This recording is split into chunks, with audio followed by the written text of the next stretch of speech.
Maksud saya apa sih ngomong ini? Bapak Ibu yang saya sayangi karena Allah, hidup nih gak ada yang ideal.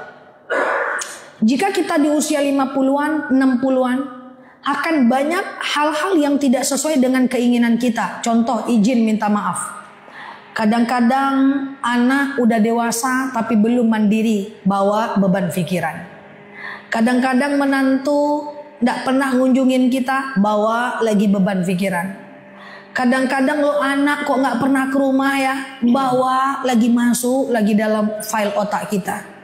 Kadang-kadang loh kok menantu gak suka sama saya ya, padahal saya udah tua, masuk lagi dalam pikiran kita.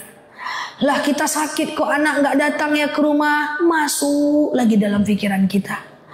Oh kok saya udah lama gak dikunjungin anak ya, sampai ada orang tua yang bilang tunggu mati aku dulu baru kalian datang, masuk lagi dalam pikiran orang tua. Kadang-kadang kita pergi majelis taklim, rumah kayak gitu kondisinya, kawan-kawan menyinggung kita pula, masuk lagi dalam kepala kita. Saya ingin berpesan kepada, saya anggap sebagai orang tua saya lah. Ini juga saya bilang sama orang tua kandung saya. Di usia mak, di usia bapak sekarang ini, fokus aja gimana caranya masuk surga. Kalau ada anak menantu yang tak sesuai keinginan hati kita, ikhlaskan. Kalau ada anak yang masih melawan, ingatkan, ikhlaskan. Ibaratnya tawakal, detachment. Kita nggak bisa merubah itu semuanya. Kalau ada kita sakit, kok nggak dikunjungi ya? Kok nggak datang juga ya? Anakku mapan, kok nggak bantu aku ya? Ikhlaskan. Kok nggak ikhlaskan Ustazah? Selamatkan pikiran kita. Selamatkan pikiran kita. Hidup ini tidak ideal Bapak Ibu. Saya sangat mengkhawatirkan banyak orang tua yang itu mereka pikirkan.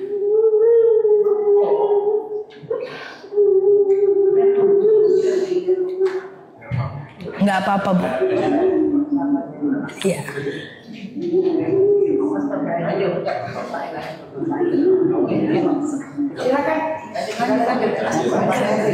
Nanti saya ke sana ya. Aman ya Bu? Insyaallah. Enggak apa-apa.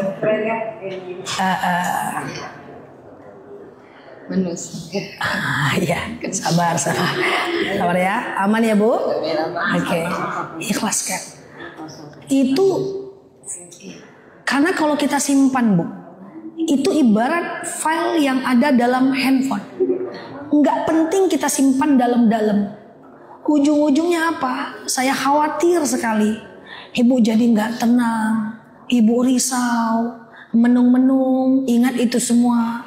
Yang paling saya takutkan kepada orang tua, termasuk mungkin orang tua saya atau ibu semua yang saya anggap sebagai orang tua saya. Akhirnya apa? Ibu-ibu ibadahnya jadi nggak fokus. Ibu-ibu jadi nggak fokus sholatnya, jadi nggak fokus majelis taklimnya. Akhirnya pikiran kita jadi terganggu. Nah, yang saya pengen pesan saya itu yang pertama Bu. Akan banyak hal di luar kondisi kita. Kira-kira Bapak Ibu bisa mengikhlaskan itu semua? Kira-kira Bapak Ibu bisa ikhlaskan itu semua? Bu, saya selalu bilang kepada jemaah yang orang tua, apapun kondisi anak kita, menantu kita, saya izin minta maaf. Paksakan diri tetap ridhoi mereka ya. Karena kalau karena sikap mereka kita nggak ridho, kita udah mau meninggal Bapak Ibu. Kalau kita nggak ridho, sengsara hidup mereka. Pasti Bapak Ibu. Ridullah, ridul walidain. Suhtullah, suhtil walidain. Ridho Allah itu bergantung kepada ridhoan ibu-ibu dan bapak-bapak. Yang saya khawatirkan ketika anak Bapak Ibu tidak sesuai dengan apa yang kita inginkan, dia durhaka, nggak pernah datang, melawan, nggak perhatian, kita marah, kita nggak ridho, sengsara mereka. Jadi itu yang saya khawatirkan Bapak Ibu. Jadi nggak apa-apa kalau ibu ada yang menangis, maafin saya. Insya Allah yang saya sampaikan ini Saya rasa ini penting karena sekali-sekali kita bertemu. Sehingga ibu-ibu yang udah di usia 60-an, 50-an itu bisa lebih tenang. Yang nggak penting itu dikeluarkan. Wah, yang ujian-ujian hidup tuh keluarkan semua dari handphone kita, dari kepala kita. Lalu kita akan lebih tenang. Kalau kita lebih tenang, insya Allah kan kita sebenarnya hidup bisa ya Bapak Ibu ya. Kita kadang-kadang juga nggak berharap anak ya Bapak Ibu ya. Kita masih ada uang secukupnya. Entah kita punya uang pensiun, entah dari kontrakan kita cukup ya. Kadang-kadang pengen sekedar mereka peduli tapi nggak juga gitu kan. Sampai ada orang tua yang ngomong sama saya kalau dia susah saya bantu dia. Kalau dia nggak datang nggak bawa apa-apa saya nggak apa-apa. Yang penting kalau dia susah saya kasih dia uang. Tapi datanglah.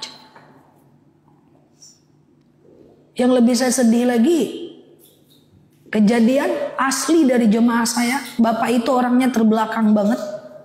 Handphone nggak ngerti, handphone zaman dahulu. Sampai dia kira handphonenya rusak.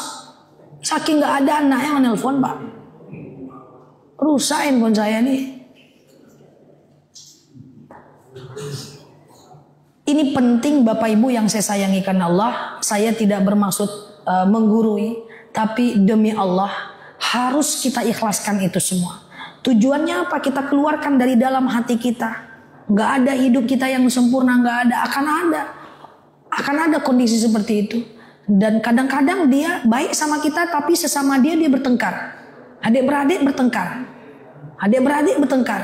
Pusing juga kita. Nah itu dikeluarkan. Insya Allah kalau kita udah merawat anak dengan baik, udah merawat mereka dengan baik, itu udah nggak tanggung jawab kita lagi kok. Pada akhirnya Bapak Ibu, di akhirat kita masing-masing kok Bapak Ibu. Ya selamatkan diri kita. Jangan sampai terganggu ibadah kita karena pikiran-pikiran yang seperti itu. Itu kalau saya ngomong ke ibu-ibu. Nah kalau saya ngomong ke anak-anak beda lagi. Kalau mau selamat hidup antum, hanya satu kuncinya. Hormati kedua orang tuamu, maka dunia akan mengikutimu. Jangan harap akan sukses abadi kalau nggak ridho orang tua. Nah sekarang nih yang kita risau tuh anak-anak juga Bapak Ibu. Aduh, saya ini anak muda Bapak Ibu. Saya kadang-kadang ngobrol, temu dengan kawan-kawan Pak, dengan temannya ramah kali Pak. Apa kabar Say? Sehat? Kangen sama kamu Say? Udah lama kita nggak ketemu, kita kan bestie. Ramah betul dengan kawannya. Sama orang tuanya keras-keras suaranya. Tidak semua Bapak Ibu, tapi ini yang saya sayangkan. Karena kalau ada orang yang patut dimuliakan di dunia ini, orang tua dulu. Kalau ada orang yang patut dibayarin di dunia ini, orang tua dulu. Saya tidak akan pernah memfoto makanan kalau saya lagi sama teman-teman sebelum orang tua saya makan itu. Ini ada tempat makan enak, saya makan dengan teman-teman, saya ingat orang tua. Nanti saya bawa orang tua ke sini, baru tuh mau saya foto waktu saya muda-muda dulu Pak. Kalau enggak, keluarga saya belum cicip, saya tidak mau tunjukkan ke mereka. Sampai mereka saya ajak dan baru saya foto itu makan.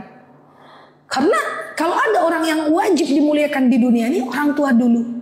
Hei ya Allah Pak, memuliakan orang tua itu paling gampang sebenarnya. Tapi kadang banyak anak yang lupa.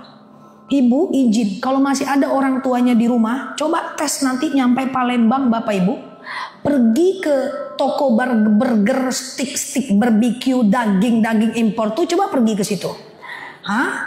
Belikan stick pakai black pepper, barbecue, pakai mayones, kasih keju.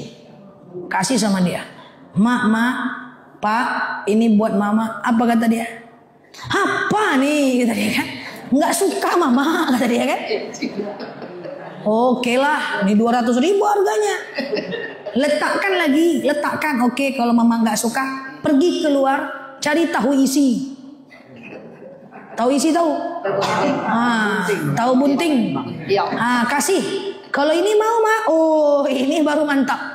Lebih mudah mana membahagiakan orang tua daripada membahagiakan istri, daripada membahagiakan anak? Paling gampang membahagiakan orang tua.